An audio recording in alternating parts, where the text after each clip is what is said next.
Сәлеметсіздер ме балалар?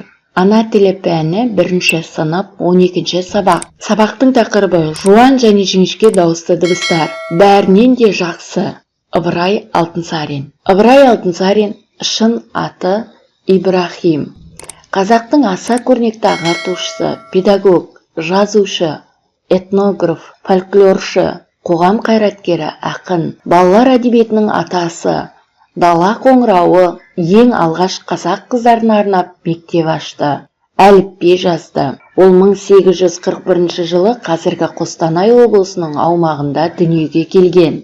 Бірінші жаттығу мәтінді түсініп оқы, бәрінен де жақсы. Бір кішкентай қыз көшеде анасынан адасып қалыпты. Ол анасын іздеп, бақырып жылапты. Оны көрген адамдар жұбата бастады. Сен жылама, біз сені қазір анаңа алып барамыз. Сенің анаң қандай адам еді? Деп сұрапты. Сонда қыз жылап тұрып, сіз білмеуші ме едіңіз?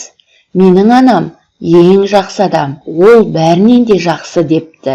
Міне балалар, бұл әңгімеде кішкентай қыздың анасынан адасып қалғандығы айтылған. Ол өзінің анасын өте керемет адам екендігін, анасын жақсы көретіндігін баяндап жеткізген. Осы мәтіннің астында сұрақтар берілген, сол сұрақтарға жауап берейік. Кішкентай қыз қайда адасып қалды?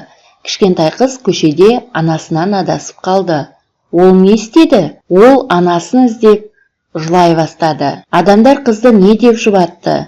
Сен жылама, біз сені қазір анаңа апарамыз деп жұбатты. Анасы қандай адам екен? Анасы жақсы адам екен. Қыз оларға қалай жауап берді? Менің анам әлемдегі ең жақсы адам деп жауап берді. Екінші жаттығу мақалды көркем жаз. Күннің шуағы жылы, ананың құшағы жылы. Міне бұл мақалды балалар дәптерлеріне әдемілеп, әріп элементтерін байланыстырып, жақсы етіп жазып аласыздар. Дауысты дыбыстардың жуан не, жіңішке екенін айт. Осы сөздердің ішіндегі дауысты дыбыстарды талдап көрейік. Күннің сөзінде дауысты дыбыстар жіңішке, сондықтан жіңішке айтылады.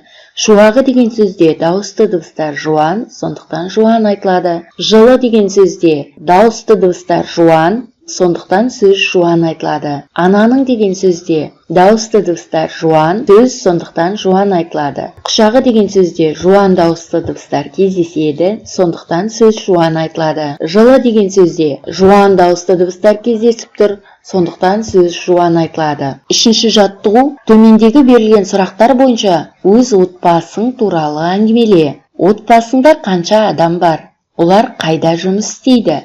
Ағаң, әпкең бар ма? Оның аты кім? Өзің бос уақытыңда немен айналысасың? Міне балалар, осы сауалдарға жауап беріп көрейік. Мысалы, отбасымда 5 адам бар. Анам емханада, әкем құрылысшы болып істейді. Әпкем бар, аты Айжан. Бос уақытында ертегі кітап оқығанды ұнатамын. Міне балалар, сұрақтың жауабын мен мысал ретінде алып отырмын. Сіздер әрқайсыңыз өздеріңіздің отбасыларыңыз туралы жазатын боласыздар балалар. Міне балалар, осымен сабағымыз аяқталды.